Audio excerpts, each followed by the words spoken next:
Welcome to the new MMR Trains and More YouTube channel.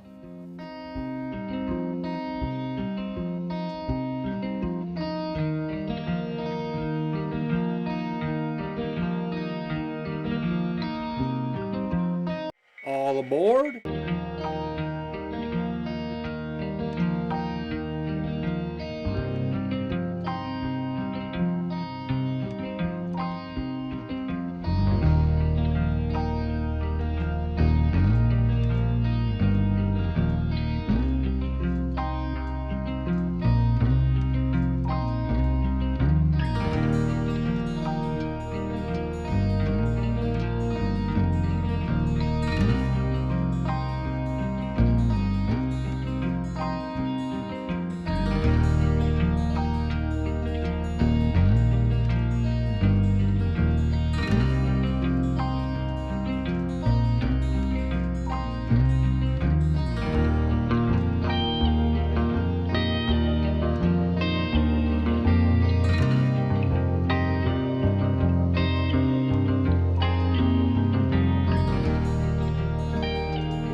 Hello YouTube, Mark Preisler here, MMR Trains and More.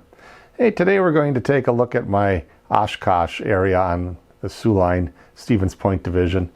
12 feet long, 2.5 feet wide as far as the railroad operation goes. It extends a little bit beyond that, another 5 or 6 feet, where the railroad passes behind commercial buildings and kind of a semi-downtown scene. The real city of Oshkosh would have been impossible for me to model with the space that I had provided for it.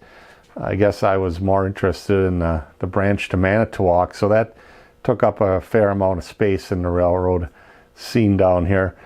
And it was a town, it was a railroad town, Oshkosh. 3 railroads served it, so even into the 1950s, for me to model such the operation that was there would have required more space than I allowed. So we'll take a look at what I did come up with, some of the structures that are correct for the area, some that are freelanced, and some that are basically stand-ins for other buildings that the Soo Line served.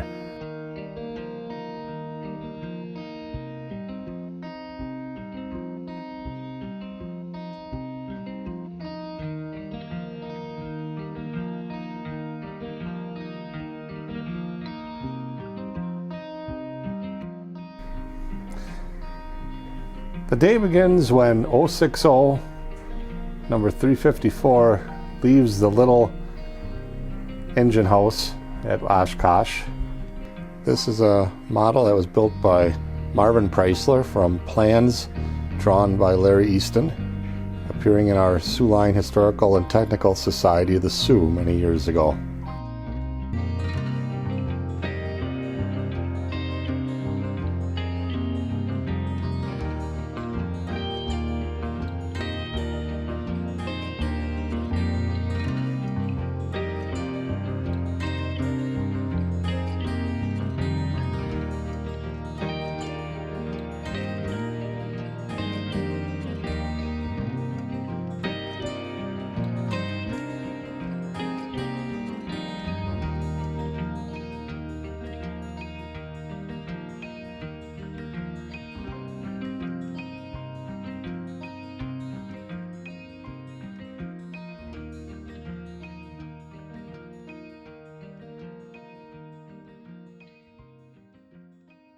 Our switch crew heads that string of cars into the yard. Our yard here at Oshkosh is a two-track stub-end yard.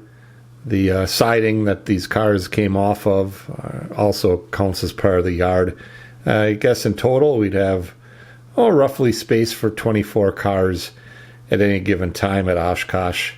The industry in the background is the Williamson and Libby company. They do a lot of mill work, sash work, that type of stuff. Oshkosh was the sawdust city after all, so the type of industry that they were known for.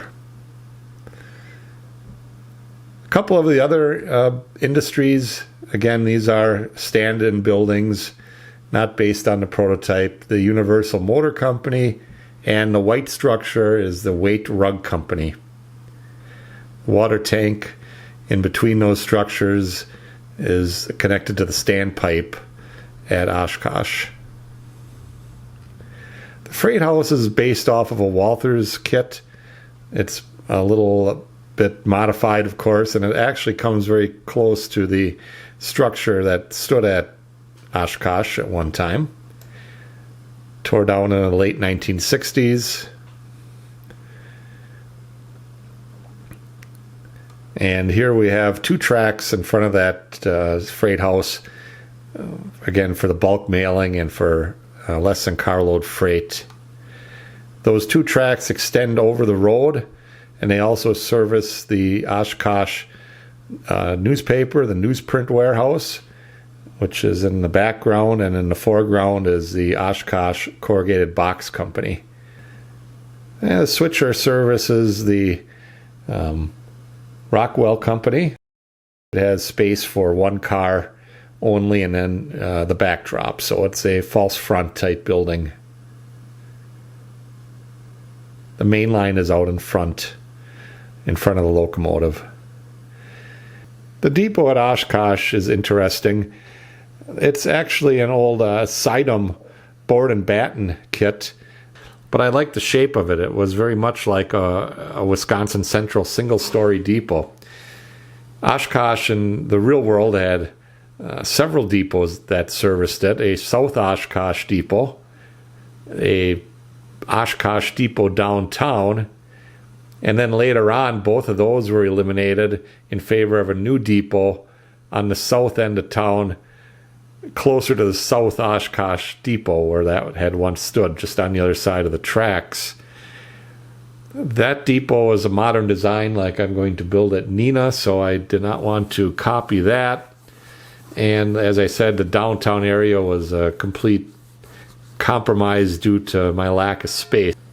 So when this building fell into my hands, I thought I would redo it with Grant Line windows and the peel and stick brickwork that was available at one time from Micromark. That, along with some gutters and a new roof, changed the entire character of the building, and so we now had a brick structure like the original depot at Oshkosh, but again, nothing really like it. Based more here on a Wisconsin Central design, but nothing like the original. And since we were going full freelance, I thought it would be nice to include a depot park or a green space next to it and have a little display of some sort. And so I chose this cannon and a monument marker on the slab. A long siding comes off the main line to service the South Side Coal and Lumber Company. They have a coal trestle at the end of the trackage. And they receive, as you would imagine, the typical small town load of coal and any other types of aggregate, building supplies, lumber, of course. As the train would head north out of town, the last building that we service, the last company we service is the Radford Company, and again, it's got its own siding that comes off of the main. The Griswold signals we featured in a different video. Right now you can see there's still a little scenery work to do to the right of the signal. And of course, we have some work to do to the left of the scene, the way the train is headed. It's all basically waiting to be finished in that area. This is the area I talk about where the train passes behind various commercial structures. The buildings need to be built yet. The scene has to be finished. The train leaves Oshkosh and heads through a scenic area and eventually winds up at Neenah Yard.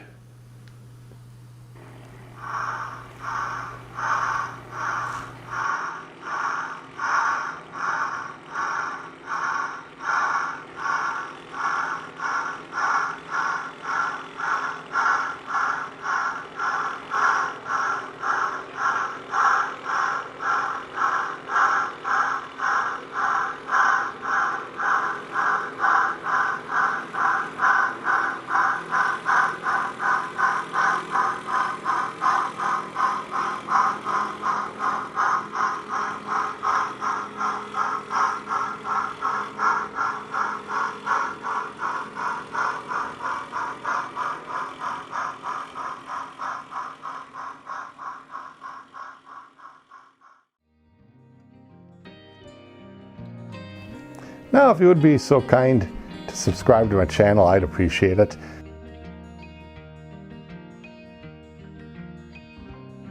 Thank you for tuning in today, and we'll see you down the rails.